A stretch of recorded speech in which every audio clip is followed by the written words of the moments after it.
Do not become web designers. What the heck is he talking about? Probably you're thinking right now, because he himself is doing web design and UX UI design.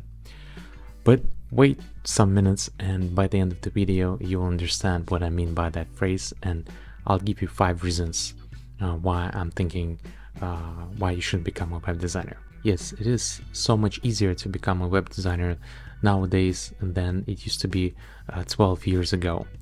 At that time I used Photoshop to make my designs, and it was so crazy. Just think about all the layers inside of the Photoshop file and different files for each page. There was no way to make interactive prototypes, no components, nothing like that. It was crazy. I can't even believe that we were working and we were building websites and designing websites with Photoshop. Nowadays we have tools like Figma, Framer, Webflow, and other no-code tools that definitely will help you design and build websites really fast and easy.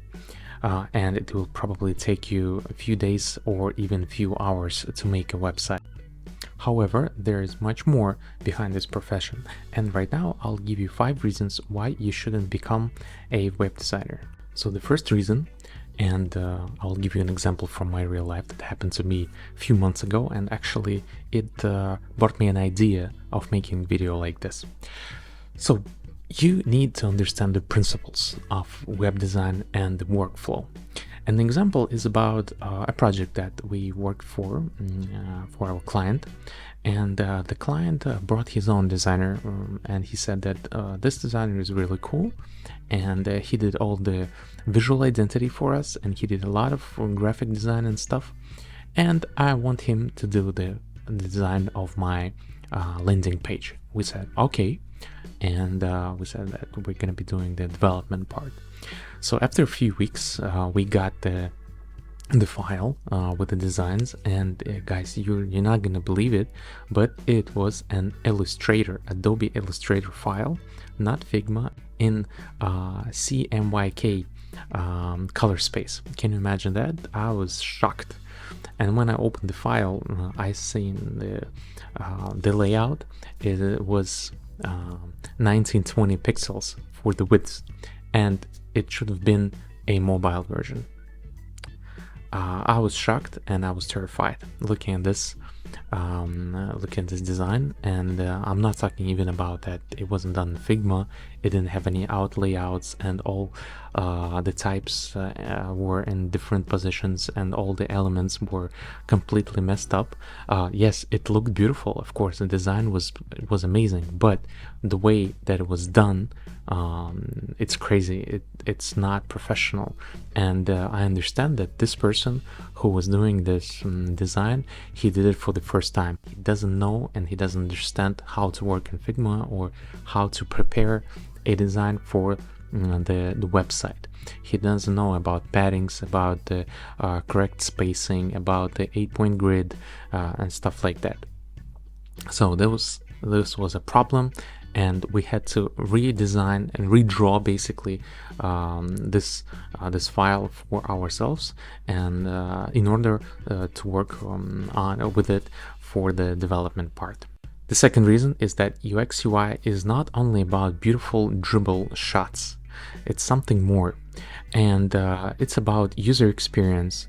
It's about understanding user patterns, understanding business and the goals and the needs of the business that you're building a product for. And sometimes designers forget about it, and they just think that well, if I draw a website, or draw, by saying draw I mean designing, right? So you understand what I'm saying. He needs to draw only a beautiful picture, and that's it. But he doesn't understand how this design is going to be working in the future, and he doesn't think about users who are going to be using this website or an app. So this is very important. User experience, user flows are the key to UX UI design. The third reason is that web design is more than you think. We spoke about beautiful pictures, dribble shots and stuff like that, but web design is also about typography, how you use types, how you use font faces, or why you're using this weight or another one, why you're using the bold type, how to make the right titles for the page, what are the H1 titles, like the main title of the page, what are H2 titles, how to make this design SEO friendly. This is important. So this is the composition and the typography. The composition is also how you lay out the elements in your design. This is a theory, and this is the knowledge that you should get and you should learn before starting and before making your designs and taking the client. Also, right now it's important for a web designer to know animations, because clients love their websites to be animated with different effects. So it's not only about just like blurry background or gradients. No, you should add interactive elements, like how the button works when you click on the button. You should make it animated. You should make it more interesting, more appealing for the user. So when the user comes to the website, he will walk around it and he will have some interesting experience of playing around with this product. The fourth reason is, of course, that you need to know the basics, and not only basics, but you need to know tools and how to use them. Especially I'm going to be speaking about Figma, because Figma is really important. It's the #1 tool in web design and UX UI design right now, and you need to know how to work with it. Not only how to make designs in it, how to make a frame and put some pictures in it from Unsplash, but you need to know in core how to use outer layouts, how to build your layout from the outer layouts and your design, how to use components, how to make interactive components, and most importantly, how to build a design system that will help developers work with your files. You need to understand how to use variables. It's a new, quite new option and feature of Figma, and you need to know how to work with them. So in the beginning of this video, I said that it's really easy to start web design, but on the other side, it's harder because you need to learn more than it used to be 12 years ago, when you learned Photoshop, how to retouch pictures, and then how to build websites there. But now in Figma, you should learn a lot of stuff, a lot of complicated stuff, and basically I am thinking that web design becomes more about engineering and more about you should think about development, and you should think about how the developer is going to be working with this design file and with your designs, and how they're going to be applying them to code. This is important to understand. And the last, the fifth reason is, of course, the competition. There are a lot of talented young designers, and not so young, and I'm sure some of you are watching this video, you're very talented designers, and you're thinking about becoming a web designer, or maybe you are already a web designer. And the competition, you may know that it's really huge, and there are a lot of people, and much more designers than their clients out there. So you should understand that this competition will be hard for you if you just come into this world and you just jump into this pool of other people trying to stand out, trying to do some crazy beautiful stuff. And I'm sure it's really good, and that's why you need to keep up with this crowd, and you need to find ways how to stand out. And this is really hard, and it's really hard to get a client now, because also there are a lot of people out there who are doing stuff for free or for really low money, and it's really hard to stay on track and to price your work in the correct way. So be sure about that. So in the conclusion, don't become a web designer if you're good at something else, guys.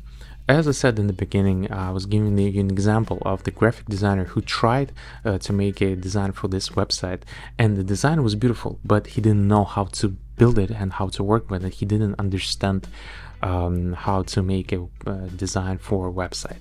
So basically I'm saying is that if you're designing cool logos, so maybe you will become a great logo designer. Just think about it. Maybe you should stick to this profession, and design world needs really great designers in each field, like in logo design, visual identity design, not only in web design. And just stop following the trends and listening to those millions of online courses or schools that are telling you that you should become a UX UI designer because you will do projects and get a lot of cash for them. Well, basically, it's actually partly true, but but you should don't forget about the obstacles and the traps that you may face on this path, and that was I was talking to you about earlier. But if you still want to become a web designer or UX UI designer, make sure you subscribe to my channel, because here I will share with you different insights of the profession, and I will show you different tips and tricks in Figma, Framer, and other no-code tools that you can use and become greater and become better in what you do, especially in web design or UX UI design. So guys, don't forget to like the video and I'll see you in the next episode. Bye bye.